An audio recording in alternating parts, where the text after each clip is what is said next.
So, hello everybody and welcome. Yes, welcome back here at BSN Network. Kaduki back here, BSN Network. This is the BSN Network podcast here today. It is Friday, April 23rd. Hopefully everybody's having a good day so far and had a good rest of their day yesterday. It is in fact Friday, April 23rd here today. Coming off of another big night in sports. We are now less than a week away from the NFL draft, which is super exciting. Which is going to be good. Hopefully the New York Jets make some moves. Hopefully the New York Jets, the moves that they made to get all these draft picks, pay off in the long run. We will find out what the Giants do at number 11, as that is still a big question. And ultimately, we will also find out what the Jets do with their 23rd overall pick, their second overall pick. Obviously, their first pick of the draft is second for them. Obviously, we all have a feeling it's going to be Zach Wilson. I do. I think the Jets are kind of leaning that way, and I think it's going to be Zach Wilson. I do think it will be.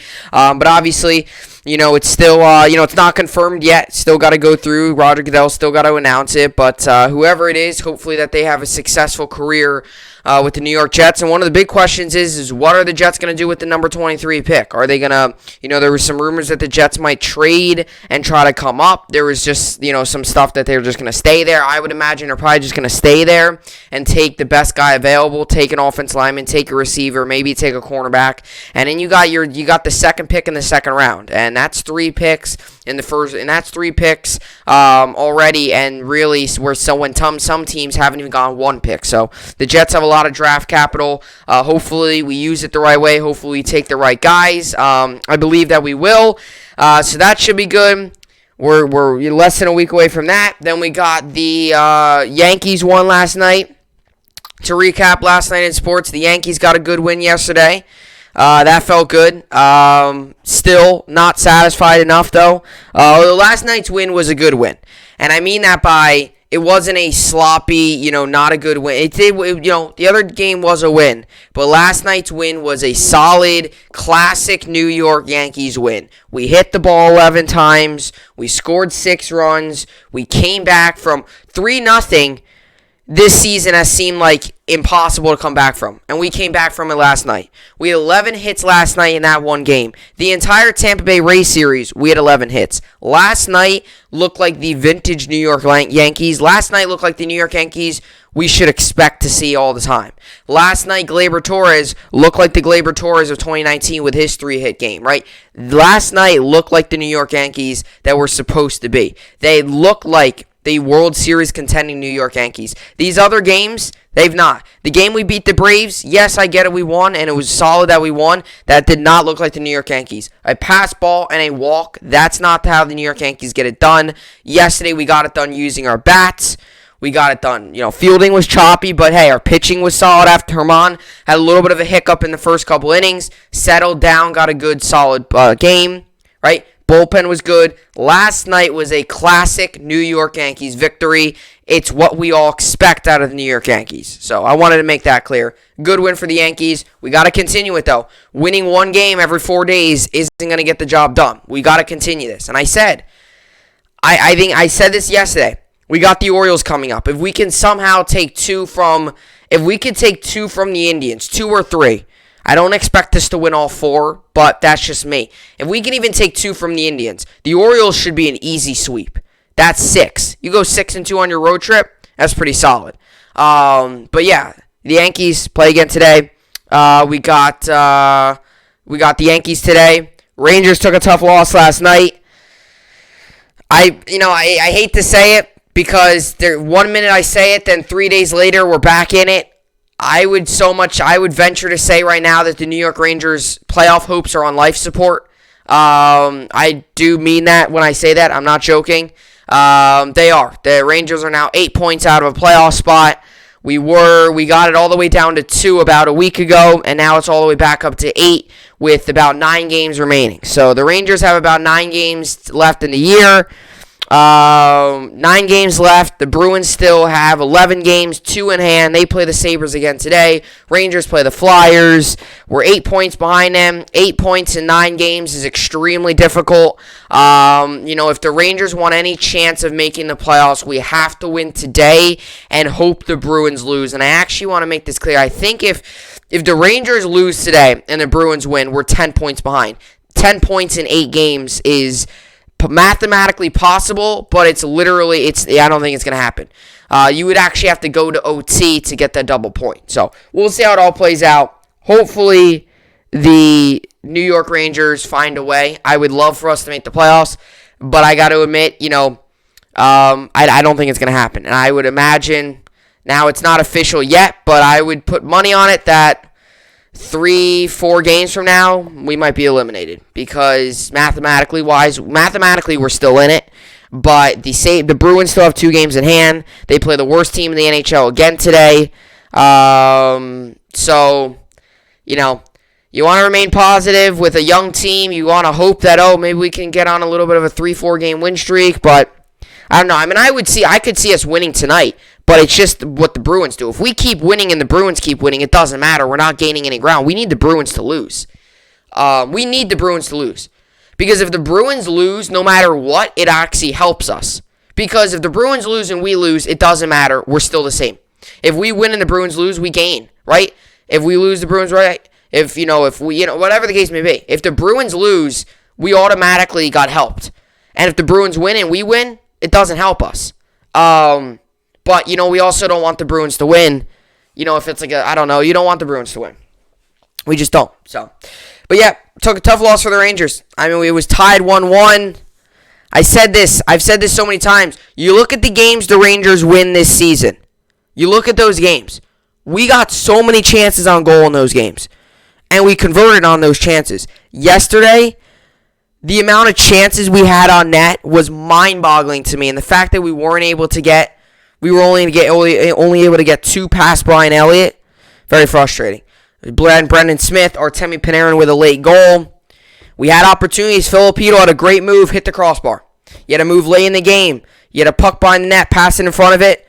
It was just whiffed at it. You had an open net to shoot from, whiffed at it. You had a puck late in the game, under a minute to go, hit the post. We had 3, 4, 5 great chances yesterday, and then we had probably another 6, 7 good chances. So, but yeah, tough loss for the Rangers. Nets play today. Rangers play today. Yankees play today. Rangers with a back-to-back. Nets play today. So the Nets play today against the Celtics, and they play again on Sunday. So for those of you who don't get the Nets much, today's game for the Nets is on ESPN, and then Sunday's game is also on ESPN. So both the Nets games this weekend are on ESPN. KD should be returning today. Obviously, he returned a couple weeks ago, about a week or two ago. Returned from that. The calf injury he had, or hamstring, whatever it was, hamstring injury, and then he had a thigh bruise. He only missed, or thigh contusion. He only missed 2 games, so he's back out there today. So we got Kyrie, KD should be out there now. KD's not a guarantee; he's questionable, but I assume that he's going to be back out there, so that's good. But let's get into the topics for today. The Browns have picked up Baker Mayfield's option, so not just Baker Mayfield's option. Actually, they picked up the Baker Mayfield and Denzel Ward's 5th-year option. So the Cleveland Browns are making some moves before the NFL draft. They're making some moves before the NFL season starts, as they have decided to pick up Baker Mayfield and Denzel Ward's 5th-year contract options. I will tell you those, how that impacts the Browns, tell you kind of contract, kind of related stuff we can expect from the Browns down the road and make Baker Mayfield. And I will actually tell you part of the reason why the Jets probably got rid of Sam Darnold was because of the 5th-year option. And I will tell you why kind of up next, so we'll get into that.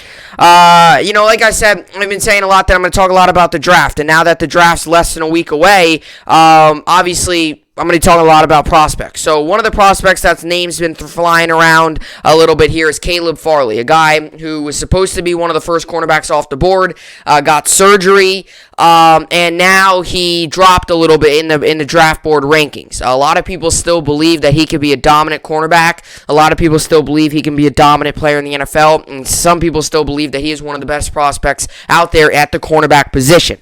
So I wanted to get into him.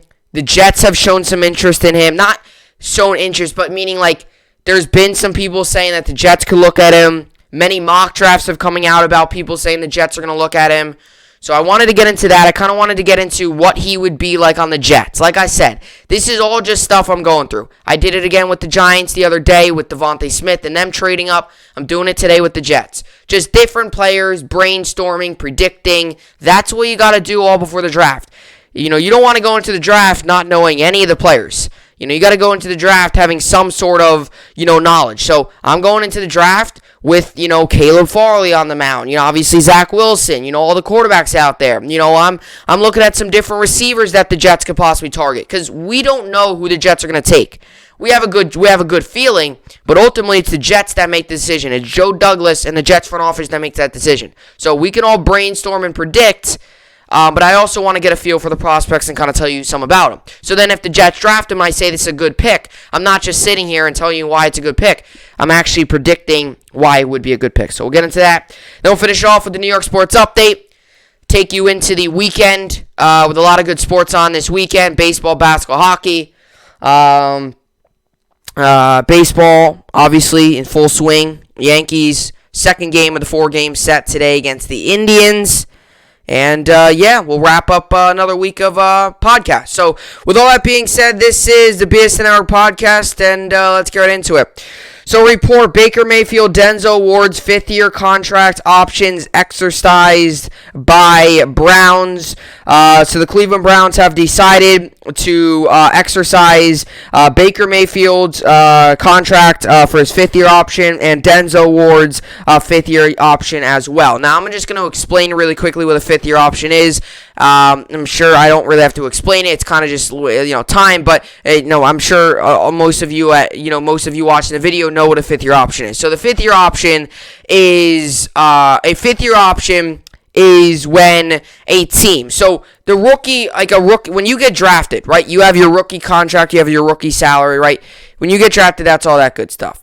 So first 4 years of your career is through that contract, through that rookie salary, right? So this is Baker Mayfield. We're going into Baker Mayfield's 4th year already, which is mind-boggling to me, given that I feel like he just got drafted the other day. I remember sitting watching that NFL draft. That's the draft that Sam Darnold got drafted, Josh Allen got drafted, Lamar Jackson got drafted, obviously in this case Baker Mayfield. That draft had a ton of talent. You had Josh Rosen, who isn't good. I don't even know who he's on now. But yeah, you had a lot of quarterbacks talent that draft. Obviously, Sam Darnold recently got traded. Lamar Jackson, won the MVP. Baker Mayfield taking the Browns team and doing well with them. So there's been a lot of success in that draft, actually, with quarterbacks. And so when you get drafted, every player, right, you have it. And it's big with quarterbacks, too, is are you going to pick up that 5th-year option or not? Or are you going to exercise it? So what that means is after this year, if the Browns would not to pick up the 5th-year option on Baker Mayfield, they would not. Baker Mayfield would be a free agent. He would be a free agent. He would be out there. Any team can go and give him a deal. He could also negotiate with the Browns. The Browns give him a long-term deal. Sometimes teams do that. They don't even exercise the 5th-year deal. They don't even exercise the 5th-year contract. They just straight up go ahead and just give him this big long-term deal. That's what the Chiefs did with Patrick Mahomes. They didn't even bother waiting for him to hit free agency. They were like, you know what? Boom, we're going to give you this mega deal, and you're going to stay with the Kansas City Chiefs for your career. That's what they did. Now, in this case, the Cleveland Browns are actually playing it smart. They're going to pick up his option. So instead of him, after this year, being a free agent, he will be under contract again by the Cleveland Browns. Now, they can still negotiate. They can still hit a deal. But right now, technically, this is almost like a way of saying, hey, you're going to be under contract again next season. Now, after the 5th-year option's up, you got to sign him to a long-term deal. And a lot of times, teams it all depends on strategy of teams. Some teams like to pick up the 5th-year option and, test it out and see what the guy can do. And some teams don't like to pick up the 5th-year option, and they just go ahead and would rather give him a long-term deal or let him hit free agency. Because sometimes what the 5th-year option can do is, and we've seen this happen a couple of times, and this was the big issue with the New York Jets and Sam Darnold, is let's just say a player struggles his first 3 years of his career, right? Or maybe, I don't know, his 4th year he has a better year. He shows promise. Maybe he has a better year. He shows slight promise. Now, you go into the offseason with the difficult decision. Do you say, I trust this guy, let's give him the 5th-year option? Or do you say, I don't know if this guy's real? Let's just say you give him the 5th-year contract option. Now, that 5th year, let's just say he has a great year. That leaves you in a little bit of a situation because then the next year, you either got to give him a long-term deal or he's in free agency and he's joining another team. That could cause some issues. That could kind of cause, do we go off of what we first saw out of him or do we go off of 1 year where he had a really good year? And that's where sometimes teams cause issues. That's where sometimes teams, if they don't see it in you, you're going. If they might see a slight bit of talent in you, they might exercise the 5th year option and kind of see how it plays out. And if they really like you and you're doing well and all that, they're going to pick up the 5th year option and then they're going to sign you to a long-term deal. And that's where I believe the Browns are headed with this. I believe that Baker Mayfield will eventually get the long-term deal. Now, when is that? I don't know. That could very well be if he has a great year this year, leads the Browns to another playoff berth, and the Browns make a deep run in the playoffs like they did last season, almost beating the Chiefs. If they do that again, maybe they just give him a long-term deal this offseason. If he has another good year, maybe if the Browns just want to be patient with it, see how it all plays out, then they could do that. But the Browns are building this the right way. And I've mentioned this a couple times. I'm not a huge Browns fan. I'm not a huge fan of a lot of the players on that team. I don't like Beckham. I'm not a huge Mayfield fan. He's very cocky. He says a lot. He's been better recently. Last year had a much better year, but when he first came into the league, he was so cocky, and really his numbers weren't that good. He was saying a lot, doing a lot. And all that stuff, I woke up feeling dangerous and all that stuff. He's saying, Baker, touchdown, this, and this. To be honest, when he first entered the league, I didn't like him at all. I still don't really like him that much, but he is progressing. And at the beginning of the league, when he came in here, he was really all over social media. Oh, I'm the best. Meanwhile, you look at the numbers, and he really wasn't that good. He's been better, though, recently. He's obviously gotten the Browns better. Part of the reason could be because Kevin Stefanski, better receiving core, Nick Chubb, just a better situation in Cleveland than when he came in and got drafted. Obviously, that's when they had Hugh Jackson and all that kind of stuff. Cleveland's had 4 coaches since 2018, by the way. Stat of the day. Pittsburgh Steelers, since 1969, have had 3 head coaches. Cleveland Browns since 2018, 4 head coaches. Just felt like that needed to be said. And that's just a stat I know, one of those random stats out there I know. But yeah, on the topic of the Browns, yeah. And that's why I feel like the Browns are doing this the right way. Because the Browns, I feel like they finally now feel like they've gotten the right coach. They've gotten the right guy in Kevin Stefanski. They did. They got the right guy in Kevin Stefanski. They went out, got him, and he did a fabulous job last season, was excellent. And there was a lot going on, too, with the Cleveland Browns. I mean, before that playoff game in Pittsburgh, the Cleveland Browns, they had a COVID issue, and they had multiple players traveling at different times. So they had multiple team planes. I don't even think Kevin Stefanski was there, actually.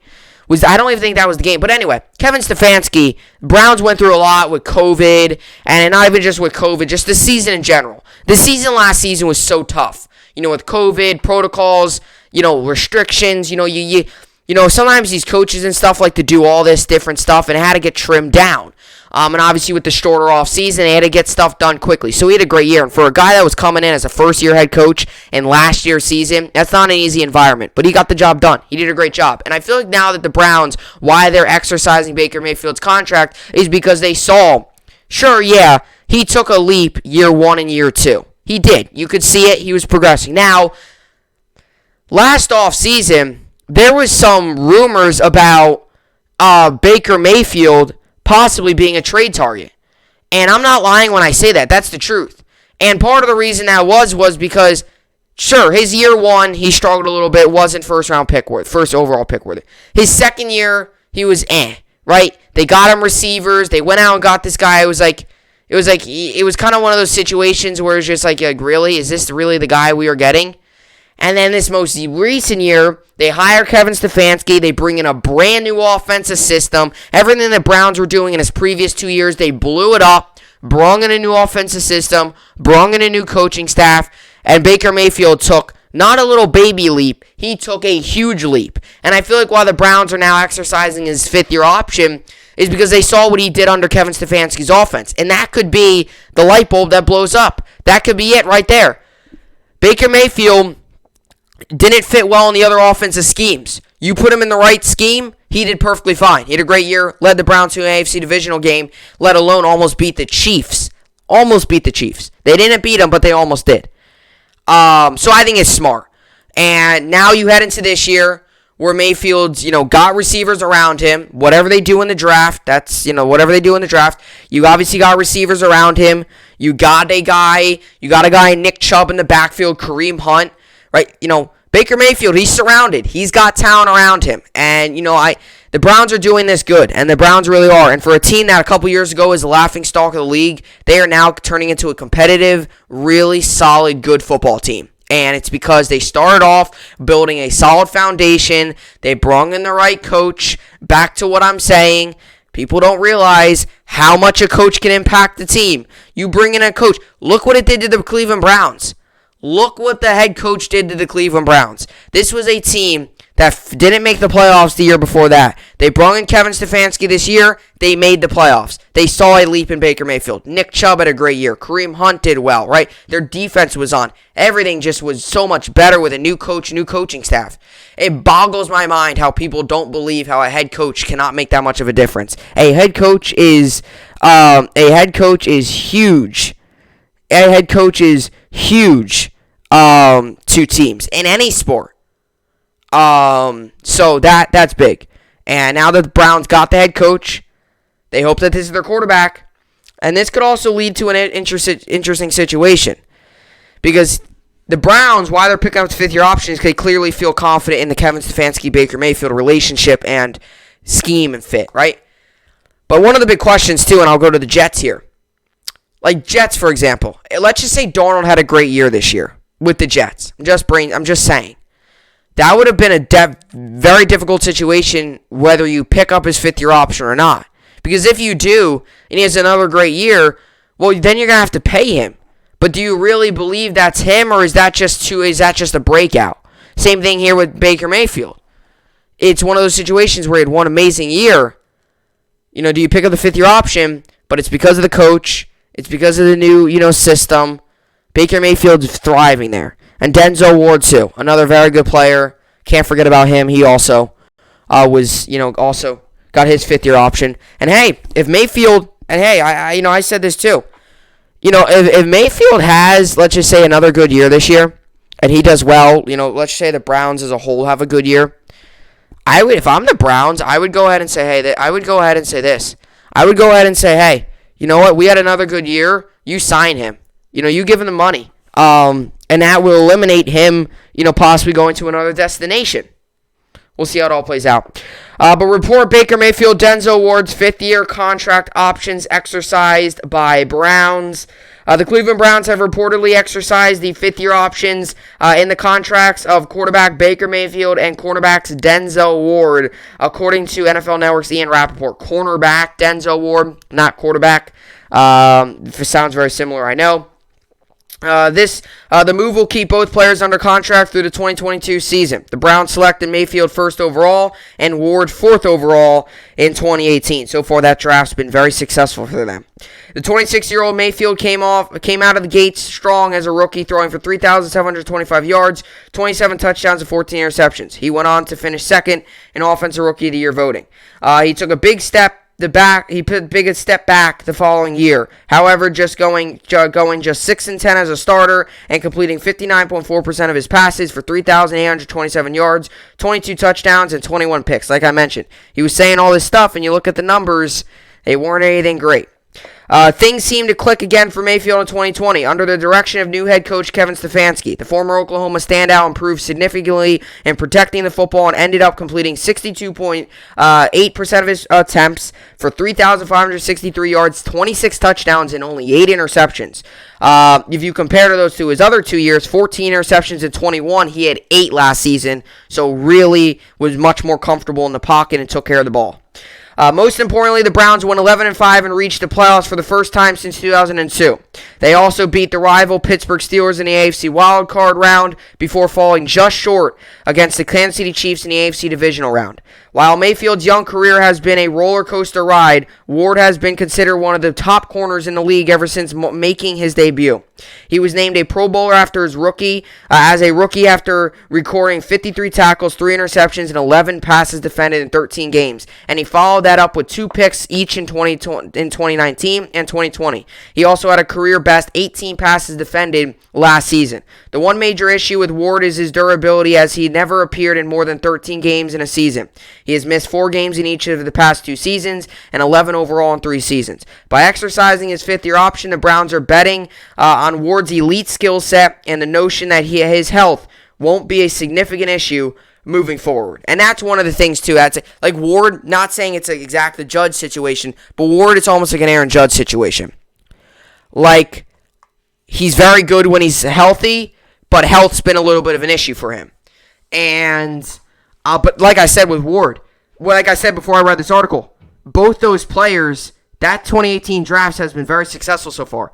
And obviously, Mayfield, I wouldn't even say Mayfield last season, that's what Mayfield's could look like.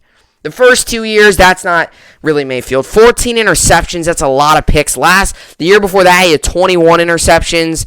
And then obviously this most recent year, he limited down to 8 interceptions. And that's what was worrisome for Browns fans his second year. You want to see when you first get into the NFL, with it being a quicker game, and you got to think quick, and you got to throw the ball and all that stuff, it tends, and this isn't just me saying my opinion, this is true.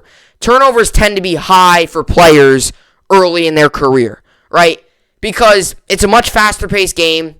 It's quicker, pressure first of all, and just, learning, because it's a big jump from college to the NFL, right? It might only seem you're going from a team to a team. It's a huge jump, right? So that's kind of in the situation here with Mayfield as well. It was a big jump, 14 interceptions, but it was really bad to see him go up 7 interceptions. If you go up 1 or 2, okay. But the fact that he went up 7, but then he dropped it down by 13. So, he's been a little inconsistent, I would say, with the turnovers. He was at 14, then up at 21, then back down to 8. It's been all over the place. But you got to hope as a Browns fan, you got to hope as the Browns organization, front office, Kevin Stefanski, that, what you saw last season is what you're going to see moving forward, or at least close to that. Now, throwing 8 interceptions every year, that's not that much. Now, it's a decent amount, but if you can hang around the 5-6 interception mark for your career, you're going to be set up in a good position. If you get up into the double digits, like 11, 12, that's when it gets a little worrisome. And that's where you might force throws. And, you could also say, no, I'm not a Browns fan, but, if you wanted to go in to defend Baker Mayfield, you could say that his second year, that's when they brought in, Beckham and Landry and all those guys. They had so many different guys on that team. They had so many different receivers, and he kind of had to work with them. He kind of had to, build chemistry with them. You could make that excuse, but at the same time, I mean, for a guy who's going to his second year, you want to build around the quarterback. That's you could make that as an excuse, but you could also stand there and sit there and say, hey, you got him 2 solid receivers. Like, he can't throw to them. He can't make passes to them. But last season was very good. And I think I'm not gonna say it was all Kevin Stefanski. I'm gonna say about 70-80% of it was the new coach. And obviously, I'm sure Baker Mayfield did a lot of work in the offseason. I'm sure he heard the rumblings. The Browns literally were, they were kind of open to trading him. And I think last season too, not that this fully affected his play, but at the beginning of last year, I remember talking about this on my podcast, he said he was not going to touch social media. He said he was going to be more mature. And the Browns like that. And I think that might have been one of the big things. He was kind of, instead of being all focused on, oh, look at me, I'm so good, my stats, oh, look, I'm this and this, he dialed in, he was focused, and hey, look at him, he had a great year. And I think that was some of it. When you come on, he was young, he was still learning, the league and stuff. But hey, the NFL's a business. It's not time to just joke around. We've seen that happen. We saw it happen to Johnny Manziel. He came into the NFL, he ruined his opportunity. He thought it could just be all free living, doing all this stuff off the field. And he's not in the NFL anymore. He's playing for the fan-controlled football league. So, that's almost Baker Mayfield in a way. I think he realized, you know what? If I'm going to be a franchise quarterback, I got to quit with all this other stuff. I got to dial in, focus on the NFL. And you see that. You saw that last season. Much more matured Baker Mayfield. And you could even tell on the field. He was much more focused on the sideline, much more focused. He just seemed, last season, he seemed like he truly, was happy to be in the NFL. Before that, it was all about, oh, look at my stats. Oh, look at me, I'm so good. Last season, he truly dialed it in, and had a great year. And I think also, most of that is also because of Kevin Stefanski. And, when players get a coach that, Kevin Stefanski said how much he wanted to work with Baker Mayfield. And, he got the opportunity to work with him, and they had a good career. Good year last year. He was top 10 in the league last season in interceptions, which is good. 8 interceptions last season. So he was up there in the league, with the lower number of interceptions. His QBR was 10th in the NFL. He was top 10 in 2 good stat categories, 72.2. Touchdowns was 12th. Yards was 3,563. That's 18th. That wasn't great. But if you look at the numbers, you arguably could say he was a top 15 guy last season. Top 15 quarterback. You could arguably say that. And, he's only 26 years old. He's heading into his 4th year. And another thing I want to mention, too, about Baker Mayfield, we talked about Denzel Ward with his health. Baker Mayfield's only missed 2 games in his career. He's played 46 games. So in 3 years, he's only missed 2 games. So this is a guy who doesn't miss much. It's not like 1 year he played 11 games, the next year he played 15, the year after that he played 8, right? He's played 14 games his first year of his career, which was actually the first 2 games he wasn't even starting. That was actually Tyrod Taylor. He came in against the Jets, and that's when he ended up playing out the rest of the year. So that was one of the big things. A lot of people don't realize. When he got drafted, he didn't start right out of the gate. It was Tyrod Taylor, I believe, who started out right out of the gate. And it was against the Jets where he struggled. Baker Mayfield came in and ended up, playing the rest of that year. So a guy who has played 46 games, only missed 2 in his career, which was his first 2 weeks of his career. Obviously, he didn't start right out of the gate. You look at the completions, 305 this season. The completion percentage was up this year. His first year was 63.8. Last season, it dropped down to 59.4. This season, back up to 62.8. 3,563 yards this season, 11,115 in his career. 26 touchdowns, which was second most in his career, back up to 2018. 8 interceptions, the least in his career. He's thrown 43 interceptions in his career, which is a lot, especially after that 21 interception. But last season, he was able to lower it down to 8. And a guy with a QBR of 72.2 last season, that's the highest in his career too. And I've said this so many times, if you're looking at a QBR stat, quarterback ratings based off of a lot of times off of interceptions. And the year before that, where he threw 21 interceptions, his QBR was down to 54.4. And the year before that, 51.2. This year was 72.2. He kept the interceptions down and raised the touchdowns. That will definitely help your QBR. His overall player rating was 95.9. Which was the highest in his career. So if you're talking about a year 3 leap, he definitely took it this season. And as much as I'm not a huge fan of him, I'm not going to sit here and bash him. I'm not going to sit here and just say, oh, well, look at his first year. No, I'm not going to do that. He definitely took a year 3 leap this season. You look the least amount of touchdowns least amount of interceptions he's thrown. Rating was higher. QBR was the highest. His touchdowns were up. His completion percentage was back up.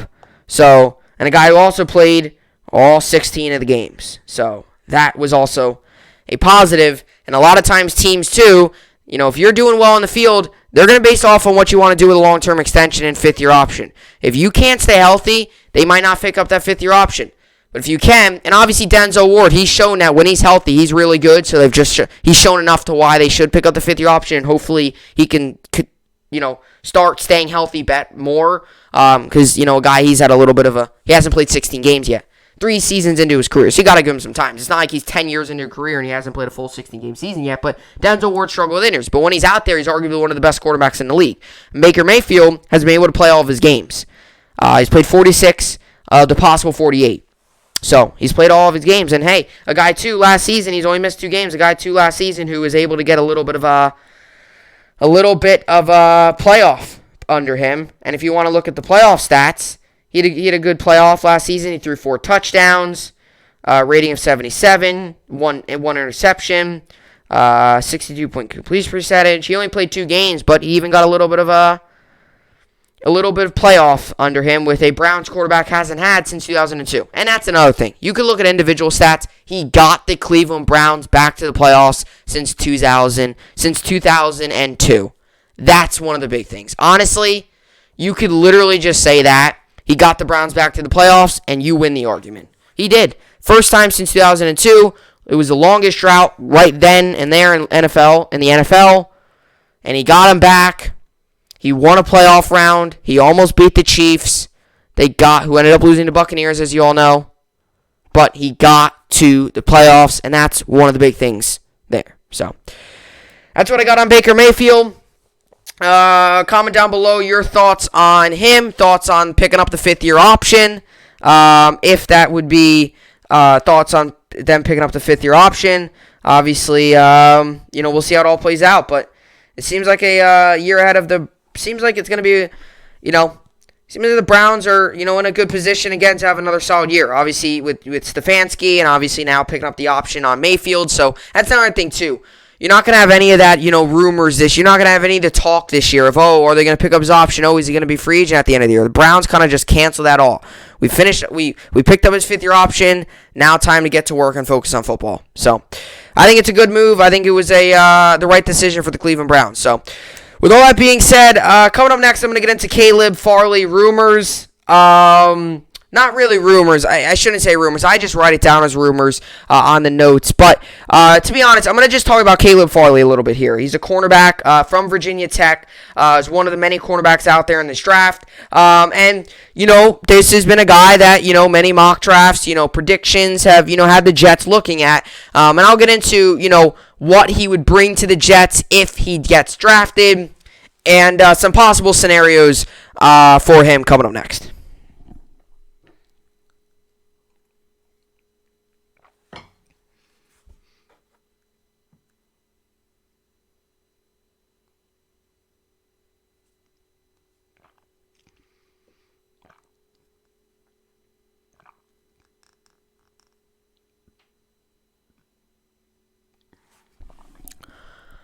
Alrighty, so as we all know, as crazy as it is, crazy as it sounds, because it feels like just this time last year, I was talking about the New York Jets draft situation, and we were sitting here talking about Becton and could they go CeeDee Lamb. They ended up obviously going to Becton. It was a perfect decision, but now this year we're in a different situation. It's pretty crazy how it's already the NFL draft again, and we're only 6 days away from it. Obviously, a week yesterday will be the NFL draft, so we're only 6 days away from it. And when I come on the air Monday, we're gonna be just four days away from it or whatever, from the NFL draft. And obviously, like I said, on Thursday of next week, I'll do a special draft pod, give you my full first round mock draft, do insight on each pick. And then, send you on the way to get ready for the NFL draft that night. That's gonna be good. That's gonna be a good draft. It's gonna be good. I'm excited for the NFL draft. I really am. I think there's a lot of good prospects this year. There's a lot of good quarterbacks. And one thing that makes it exciting too is when you're like me, a Jets fan. Obviously, as a fan, you obviously. Your goal is to win a championship. You want obviously to see your team succeed. So when they have a higher pick, that means they didn't have a great year. But the Jets are going to be very active in the draft, right? They have the 2nd pick in the draft. Then they have the 23rd pick in the draft. Then on day 2, they have the 2nd pick on day 2. So the Jets are going to be very active through the first round through the first 2 rounds. We're going to be very, very active. And one of the guys in the New York Jets could be looking at, one of the guys many teams out there could be looking at, is Caleb Farley. He is a cornerback from Virginia Tech. He was a junior this year. Obviously, he decided to declare for the draft. He is now entered the draft. He played 2 years with Virginia Tech. I don't believe he played last season. I believe he ended up opting out. But obviously, he has played 2 years in the NFL, 2 years at college. So he played with Virginia Tech in 2018, Virginia Tech 2019. Didn't play last season, which was his junior year. Would have, but he didn't. So technically, if you want to say it would have been 3 years. But so it's kind of, and that's one of the things. It's a little tough to judge a guy off of what we saw out of him back in 2019, because obviously all last season he didn't play. You go into this draft, we haven't seen him play in a game since 2019. So that's one of the. I mean, obviously you saw his pro day and all that stuff, but you haven't seen him in live game action since 2019, and that's where sometimes players can fall down draft boards a little bit. And in this case, it's Caleb Farley falling down a draft board. Obviously, he had an injury and he's fallen down. And I'm not, and like I said, if the Jets take him, I think it would be very solid. Because Caleb Farley, let me tell you, before his whole injury, before this all started, he was actually one of the top cornerbacks out there to pick. He was arguably the top cornerback out there to pick. Now, you got many of them. You got Patrick Surtain, J.C. Horn, Farley. There's many other to pick, right? But he was one of the top guys. He was one of the top defenders in the draft. He obviously got the surgery. I don't know what it was. It might have been back or something. I don't know. He got an injury, and now he's went back a little bit. And we've seen that with many prospects. Now, that's the problem. Some people just jump to the conclusion of saying, oh, you shouldn't draft this guy because he got an injury. No. People sometimes just do that. And it annoys me a little bit when people could do that because, just because he had one injury doesn't mean he's just going to stink all of a sudden. Now, some players, they don't rebound from injuries, but a guy who's young, he's not like he's old, late in his career is getting injury. He's young. He's young. He's just coming into the league. It's not like he's old in his career. He's already suffered injuries before. He's young. His body should be able to get over it. He should be able to be 110% healthy before the season starts. So that's one of the things. So just because he got injured, sometimes people just jump to the conclusion of, oh, this guy you shouldn't draft.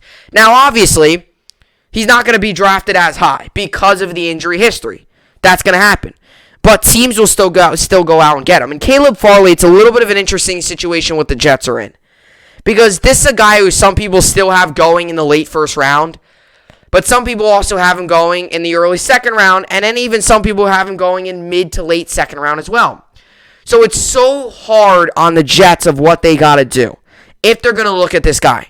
Because if you pass him up in your second pick in the first round, 23rd overall, if you don't pick him there, you do have the risk of the other teams ahead of you before you get to your another second round pick of them taking him. Now, if you take him there, you also have a risk of missing out on an offensive lineman, Elijah V.A. Tucker, or the Oklahoma Sooners center. You have an option of that, right? But then you also have your second round pick, which could be a receiver round, running back round. It's really whatever you decide. But the Jets had this situation last draft. Bryce Hall, not out of Virginia Tech. He was actually out of Virginia, the rivals of Virginia Tech.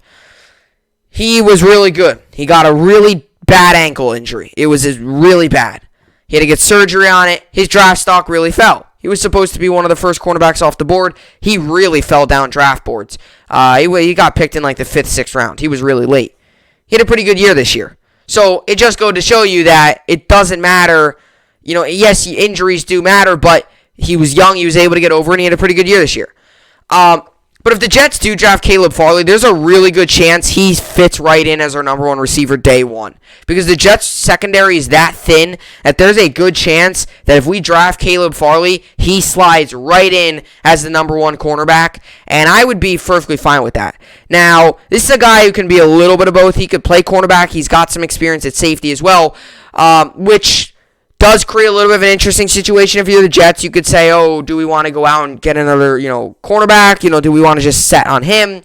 I don't, obviously J.C. Horn, Patrick Surtain, I don't think those guys are going to be available. I think the Jets are going to have to go up Caleb Farley, which I'd be perfectly fine with. And I know he had an injury and all that stuff, but I would imagine if anything, in 2019 of what he did is what he can do in the NFL. I mean, you're talking about a guy that can be a really dominant cornerback in the NFL. He had a very good year in 2019. He also had a very good year in 2018. Arguably, he had a better year in 2018.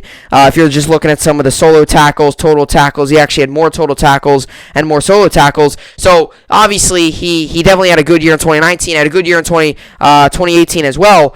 Even better year, I guess you could even say, in 2018. But this is a guy who, obviously, he's big with, defending passes. He'll get interceptions, but he's big with breaking up big plays, and we saw that there. He was actually top 20 in the entire nation in passes defended. He had 12, and that's one of the things the Jets need. The Jets have cornerbacks that are good, when it comes to interceptions and all, they can get it, but the Jets never really always have that a cornerback or something that can really break up passes, and we haven't had one of those since really Revis.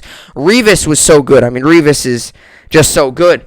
Not comparing Revis to Caleb Farley, but Revis, this is a guy who could do both, but also a guy who, deep downfield, one-on-one coverage, can stretch out his arms and make a and defend a pass. And the Jets, a lot of times, I find, they get if they have a bigger matchup, a taller receiver versus, if they have a disadvantage, it's automatically going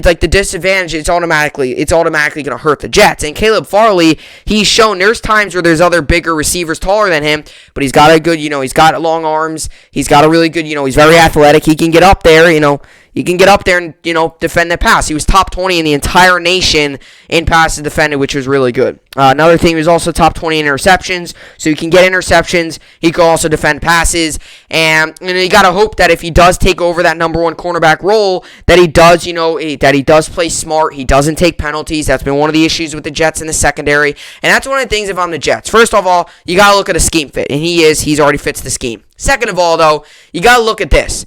The Jets have had serious problems, and with our new coach in Robert Saleh, you got to hope that, and I would assume that, the discipline, some of the penalty stuff will get better. A lot of that stuff gets better by coaching and discipline. So I think that would get better. But the Jets the past couple seasons, on both sides of the ball, especially on defense and especially in the secondary, we've taken a lot of pass interference penalties. And that could just be because our cornerbacks sometimes get, behind the receiver and they find themselves tugging on their arm or pushing them, something like that. We take a lot of those penalties. So if Caleb Farley can be disciplined, which is what he was in Virginia Tech, if he can take any of that over here, that's automatically an upgrade.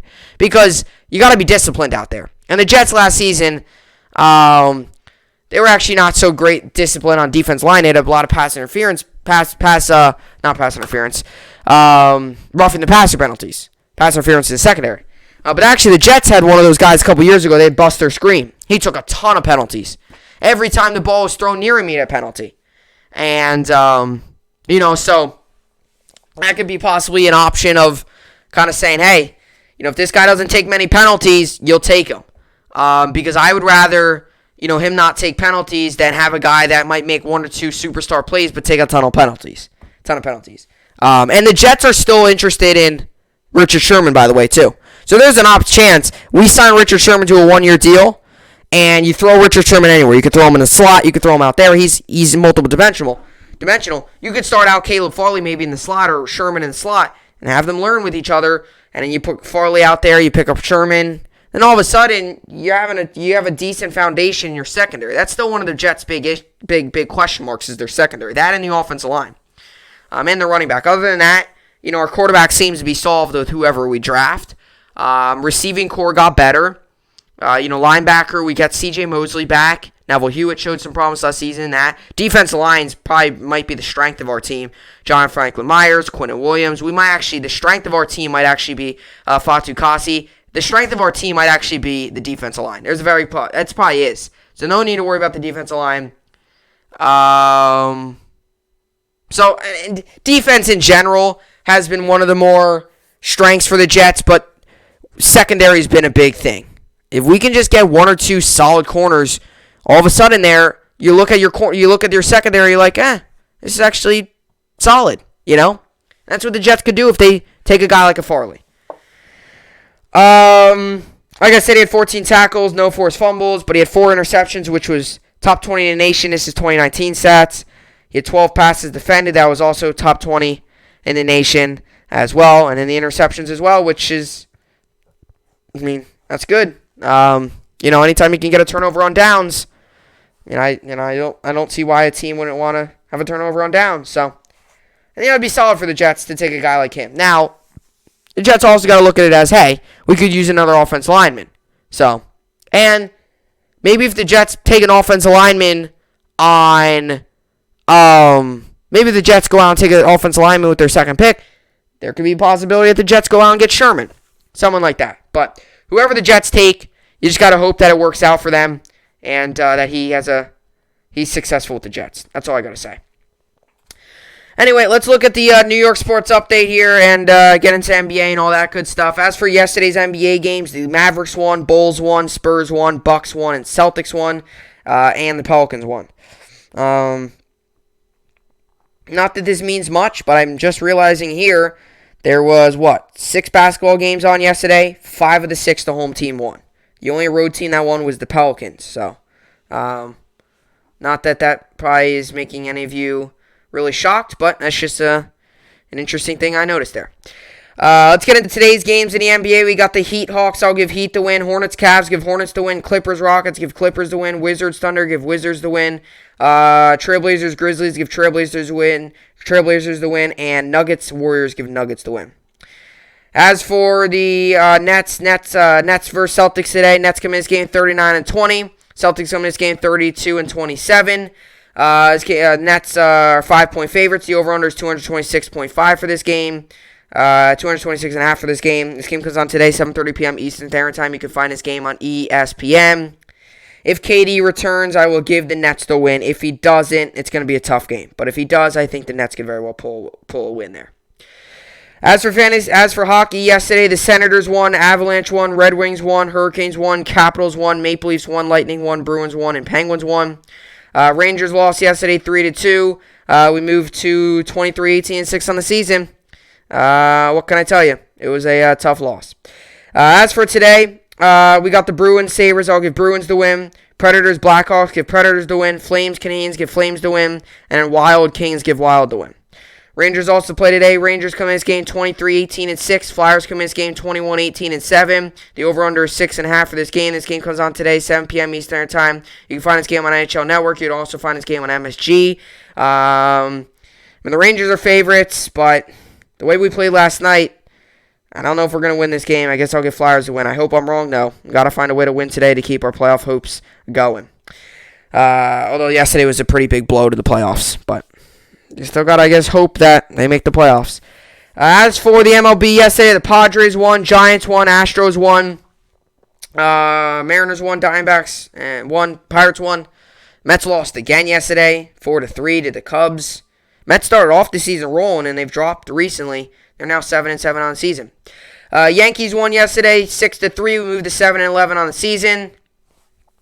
Higashioka, Torres, big days for them. LeMahieu had a single and an RBI. 11 hits. That looked like the New York Yankees yesterday. I was watching the New York Yankees yesterday. These other 11 games where we've lost, I don't know what team I was watching.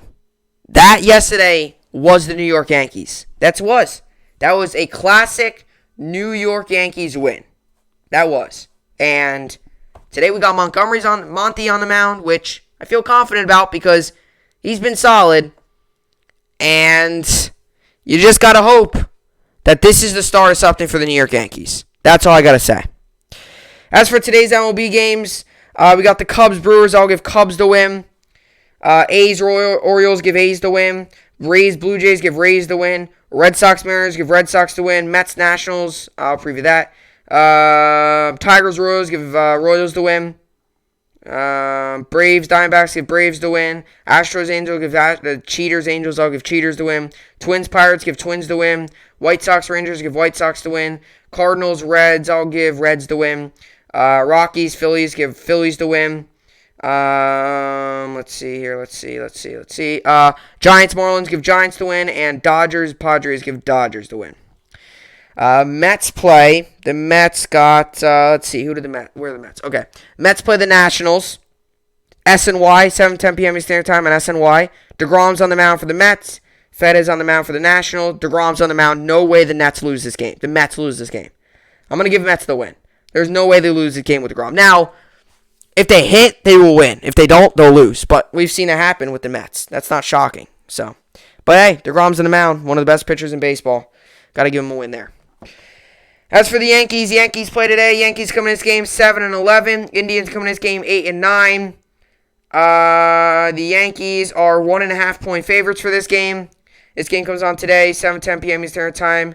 You can find this game on BSGL and also Pix 11, I believe. And Amazon Prime. They also got that game on there. I don't know who would watch it on Amazon Prime, though. But they got it on there at Pix 11. The Yankees got Monty on the mound and an Allen's on the mound for the Indians. With Monty on the mound, I got to admit, I feel confident. The other pitchers I'm still a little shaky with. I guess I'll give Yankees the win. They got my hopes up last night. I'm still not happy with the team. We're still 4 games below 500, and we're still last in the American League East. And we still got one of the worst records in baseball. But hopefully, the fact that we won last night, we hit the ball 11 times. The combined in the Rays series, we hit it 11 times in 3 games. We hit the ball yesterday 11 times in 1 game. That was the New York Yankees yesterday. You got to hope they do it again. Go Yankees. As for fantasy baseball, today I'm currently winning 163-126. And today I've got going Will Smith, Matt Olson, Jake Cronenworth, Josh Donaldson, Carlos Correa, Marcus Semien, Alex Bregman, Whit Merrifield, Austin Meadows, Dalen Carlson, Manuel Margot, Michael Taylor, and Jorge Soler. And I got Glasnow on the mound. So there's no new injury update on Yerman Mercedes. Nothing new on him. And Yelich also, he won't return to the lineup, won't return from the IL when first eligible. So that's not great, but you got to hope that he gets back soon here. As for fantasy basketball, I'm currently losing 841-679. And today I've got going Kyrie Irving, Jimmy Butler, Bradley Beal. Injury update is as followed. Walker will rest for Friday's game against the Nets, so he's out. Valanciunas is out. Valanciunas' concussion will not play Friday against Portland. And Trae Young. Okay, so this is it. So Young ankle will miss at least 2 games after being diagnosed with a grade 2 left ankle sprain. Mark Stein of the New York Times reports. So he got injured, but hopefully he's okay there. And as for fantasy hockey, I'm currently losing 212-210. So a really close game there. And today I've got going Mika Zibanejad, Artemi Panarin, Anzes Kopitar, Johnny Gaudreau, Ryan Strome, Jeff Petrie, and Shea Weber. And I've got Cam Talbot in goal. And I got Cam Talbot and Igor Shesterkin in goal. So we'll see how all that plays out. Fantasy hockey, really close matchup. Hey, my opponent's team yesterday, he went off. He had like 31 points. I didn't have my team did fine. I had scored like 15 points, but he had 31. So he gained ground and now he's winning. But it's big with goalies. Goalies can be big with you. So I'm hoping that Cam Talbot today has a good performance, and I'm hoping that I win. But this series, when I come back on we get back here on Monday after the weekend, you'll know who won the series, and if I'm in the championship. Hopefully I am. That's going to be a close finish in fantasy hockey. But with all that being said, that will do it for the podcast here today. Another great week of podcasts are in the books. As you all know, I take breaks on the weekends, so I will see you all back here on Monday. Everybody, enjoy your weekend. I will see you all back here on Monday. Hope you enjoyed it, and thanks for watching.